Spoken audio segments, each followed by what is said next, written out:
dipleset. Gimana? Kalau kita akan ke Jakarta, simpan keluar, kasihan gitu. Itu yang ibu salut, walaupun mengikuti diperjuangkan oleh tokoh bisa kok.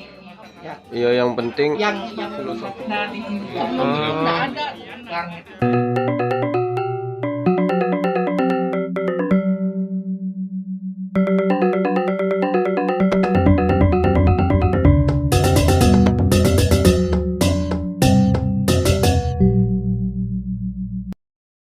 Jangan ragu-ragu. Kalau ada yang mengganggu di desanya itu, asram-asram itu nggak cocok. Udah, tutup aja udah. Setuju sekali saya. Tolong Pak Kapolres itu jangan digabung-gabung yang di bawah itu. Jalan aja dia. Jalan aja Pak. Ada Bu, ini gimana? Katanya kan asram di Bali udah ditutup semua gitu, serentak gitu. Kalau serentak sih belum, prosesnya sesuai instruksi dari gubernur, MDA dan SKB MDA sama PHDI itu kan semua asram akan ditutup semua. Tapi kan masih proses, nggak bisa sekaligus. Jadi semua proses satu persatu ditutup, mungkin ada masih memakai mediasi dan sebagainya. Jadi ya belum serempak lah, satu persatu akan ditutup karena memang ya dari segi ajaran dan sebagainya, dreste yang diterapkan di dalam asram itu kan memang nyatanya faktanya sudah berbeda dan bahkan ada yang bertolak belakang sama sekali tidak memakai dreste agama Hindu Bali. Itu yang dipermasalahkan oleh umat kita di Bali dan MDA karena nyata-nyata dia ngaku Hindu tapi kok penerapannya tidak memakai Hindu ala Bali. Iya, itu udah juga makanya kan sampai Pak Gubernur bilang itu ya nggak takut sama siapapun, cuma takut sama leluhur gitu. Ya karena itu sang gubernur berkomitmen karena mungkin sudah ditahu apa sih ajarannya, apa sih budayanya, bagaimana sih adatnya yang diterapkan. Karena sudah ditahu makanya beliaunya bersikeras atau tegas, tutup saja semua. Berarti itu sudah instruksi langsung. Bahkan itu juga penjabaran atau pengayoman perlindungan dari gubernur selaku eksekutif atau pemerintah sudah suruh menutup ya tutup saja, berarti kan sudah ada yang melindungi gitu loh secara hukum dan sebagainya. Itu apa namanya asram ini sebenarnya ada berapa banyak sih? Kalau asram itu kan ibaratnya seperti model tempat untuk belajar. Dia asram itu dia awalnya dia maknai asram itu sebagai tempat untuk belajar Weda. Tapi faktanya di lapangan setelah kita tahu sekarang dari penutupan dari ya video-video rekaman dan sebagainya, ternyata di dalam asram itu ada tempat ibadah, kuil-kuil pemujaan yang seperti sekte ala India itu. Jadi itu yang dipermasalahkan oleh desa adat dan umat kita di Bali khususnya. Ya karena nyatanya bukan tempat belajar. Kalau tempat belajar sih di Bali Banjar aja kan aman. Iya, bisa. Tapi ini faktanya kan tempat ibadah terselubung. Gitu. Oh iya, kalau udah kayak gitu benar-benar kayak sekte-sekte tersembunyi gitu. Ya faktanya akhirnya memang seperti itu. Di samping itu juga kenapa umat kita di Bali khususnya ya karena kita tidak mau tahu yang di luar Bali dia mendukung atau gimana, yang jelas di Bali sudah merasakan sekali dicampur adukkan gitu loh antara kesenian juga yang mana seni sakral, contohnya misalnya ya ada tarian rejang dan sebagainya. Kalau tari rejang itu betul-betul sebenarnya kalau kita di Hindu Bali kan dipakai saat upacara feodalan yang agung, istilahnya karya agung, entang tinggi dan sebagainya. Ini di aliran sampradayanya dipakai di tempat ibadahnya untuk menyambut tamunya atau gurunya. Tamu, itu gurunya disambut pakai kedung kayak Betaro itu. Nah, kan semua sudah dicampur aduk kan tidak sesuai dengan makna di Hindu Bali. Iya, filosofinya Seakan udah filosofinya melenceng. sudah ya seperti contoh lain lagi ya, istilahnya ada sekarang suatu aliran tertentu, bahkan di Pelinggih Padmasana itu isi gambar gurunya. Ya kan sudah gambar guru orang gurunya, guru aliran tertentu itu. Eh. Nah, begitu juga yang ada juga ditaruh togoknya, istilahnya patungnya di pelangkiran. Padahal pelangkiran di Hindu Bali kan kita sakralkan hanya untuk ya Iya. tanahnya siapa yang kita ayang, siapa yang kita puja kan seperti itu.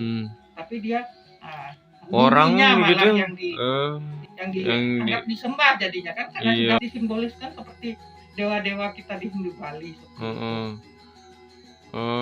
Ya itu udah, makanya kenapa bisa mau-mau aja orang-orang itu ya. Nah, itu yang kita tidak habis pikir.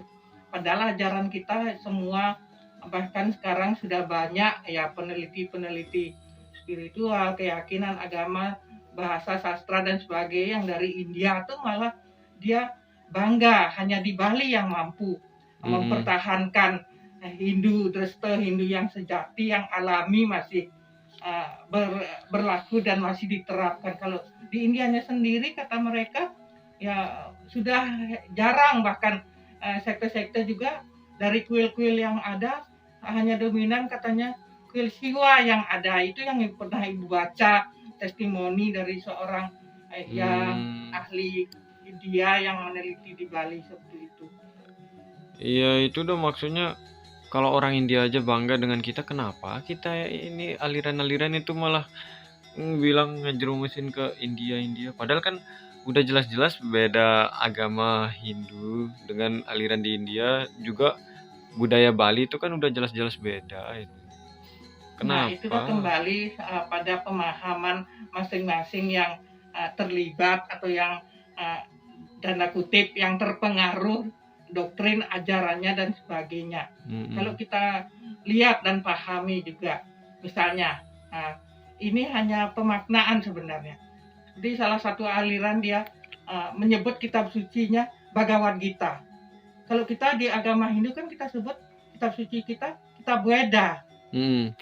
Di situ yang terkadang umat itu tidak paham betul memaknai yang mana maksudnya kitab suci Weda, yang mana karya sastra dan sebagainya.